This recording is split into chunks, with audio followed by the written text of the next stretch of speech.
नमस्कार मित्र आणि मैत्रिणींनो, स्वागत आहे तुमचं माझ्या श्री स्वामी समर्थ या यूट्यूब चॅनलमध्ये। मी माझ्या व्हिडिओमधून तुम्हाला रोज स्वामींबद्दल काही ना काही माहिती, तसेच स्वामींचे विचार, स्वामींबद्दल काही गोष्टी, आपले सण, विविध व्रत वैकल्य याबद्दल माझ्या व्हिडिओच्या माध्यमातून तुम्हाला सांगत असते। जर तुम्हाला माझे व्हिडिओ आवडत असतील तर कृपया माझ्या चॅनलला सबस्क्राईब करत जा, लाईक करत जा, शेअर करत जा। आजच्या व्हिडिओमध्ये आपण पाहणार आहोत श्रीकृष्ण जन्माष्टमी 2 दिवस असणार आहे। पहा मग केव्हा साजरी करायची जन्माष्टमी, 15 की 16 शुभ मुहूर्त आणि जन्माष्टमीचे व्रत कसे करायचे याबद्दल आपण आजच्या व्हिडिओमध्ये जाणून घेणार आहोत। चला तर सुरुवात करूया आजच्या व्हिडिओला। त्याआधी सर्वांना श्री स्वामी समर्थ। स्वामींच्या आशीर्वादाने तुमचा आजचा दिवस खूप आनंदी, सुखी, समाधानी जावो अशी स्वामीचरणी प्रार्थना करते आणि आजच्या व्हिडिओला आपण सुरू करूया। कृष्ण जन्माष्टमी हा सण भारतात सगळीकडे अतिशय आनंदात आणि उत्साहात आपण साजरा करतो। जन्माष्टमीचा उत्सव हा इतका भव्य दिवस असतो की काही ठिकाणी तो 2 दिवस साजरा केला जातो।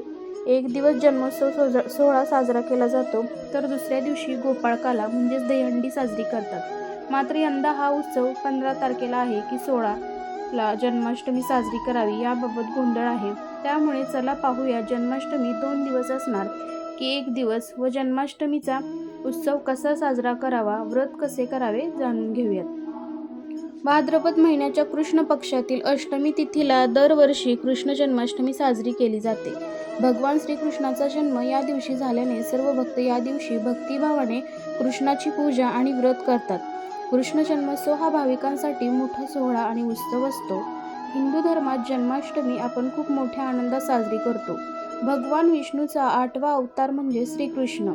त्यांचा जन्म भाद्रपद महिन्याच्या कृष्ण पक्षातील अष्टमीला रोहिणी नक्षत्रात झाला होता। यावर्षी जन्माष्टमी कधी आहे याबद्दल लोकांमध्ये थोडा गोंधळ आहे। आपण आजच्या व्हिडिओमध्ये जन्माष्टमी नेमकी कधी साजरी करायची, व्रत कसे करायचे व पूजेची विधी काय या सगळ्या शंका दूर करूया। बघा तर आता यंदा जन्माष्टमी केव्हा साजरी करावी। जन्माष्टमी अष्टमी तिथी ही रोहिणी नक्षत्राच्या योगावर ठरते। यावर्षी अष्टमी तिथी आणि रोहिणी नक्षत्र वेगवेगळ्या दिवशी येत असल्यामुळे जन्माष्टमी 2 दिवस असणार आहे। म्हणजेच पंचांगानुसार 15 ऑगस्टला अष्टमी तिथी रात्री 11:49 सुरू होईल आणि ती 16 ऑगस्टला रात्री 9:34 संपेल। त्यामुळे 15 ऑगस्टला कृष्ण जन्माष्टमी साजरी केली जाईल, तर वैष्णव लोक 16 ऑगस्टला जन्माष्टमी मानतील। कृष्ण जन्माष्टमीचे महत्त्व काय आहे पाहूया। धार्मिक शास्त्रानुसार भगवान श्रीकृष्णाचा जन्म अष्टमीच्या मध्यरात्री झाला होता। त्यामुळे ज्या दिवशी मध्यरात्री अष्टमी तिथी असते त्या दिवशी उपवास आणि पूजा करणे आपण शुभ मानतो। त्यामुळे तुम्ही तुमच्या परंपरेनुसार 15 किंवा 16 ऑगस्टला जन्माष्टमी साजरी करू शकता। मात्र शास्त्रानुसार 15 ऑगस्टचा दिवस जास्त चांगला आहे असे मानले जाते।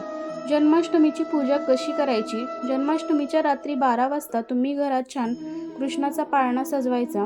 मग घरातील छोटे बाळकृष्णाला पाळण्यात ठेवायचं। बाळकृष्णाला दूध, दही, तूप किंवा मध आणि गंगाजल असलेल्या पंचामृताने स्नान घालायचं। स्नानानंतर बाळकृष्णाला नवीन वस्त्र घालायची, गंध लावायचा, अत्तर लावून छान फुलांनी सजवायचं। नैवेद्यात लोणी, साखर, पंजिरी, खीर आणि पंचामृत ठेवायचं।